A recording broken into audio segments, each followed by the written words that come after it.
ఏంటి ఎలా ఉన్నారు? బాగున్నారా?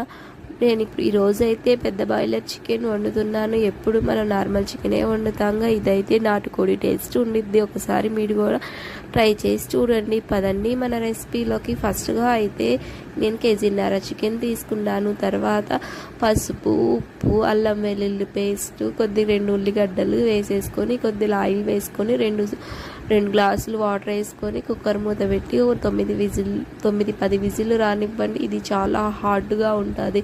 తర్వాత అయితే ఒక బాండీలో ఆయిల్ వేసుకొని ఉల్లిగడ్డలు 3 వేసుకున్నాను. తర్వాత అయితే అల్లం వెల్లుల్లి పేస్ట్ 2 స్పూన్లు, తర్వాత టమాటో 1, 2 పచ్చిమిరపకాయలు వేసుకోండి. తర్వాత అయితే కొద్దిగా పసుపు, కొద్దిగా ఉప్పు, కొద్దిగా చికెన్ మసాలా వేసుకోండి. తర్వాత అయితే కారం వేసేసుకోండి. ఇదన్నిటిని బాగా ఆయిల్లో అయితే ఫ్రై చేయండి. ఇంకా తర్వాత అయితే మనం మూత తీసి మనం వేసుకున్న చికెన్ వేసేసుకోండి. అంతే ఈజీ.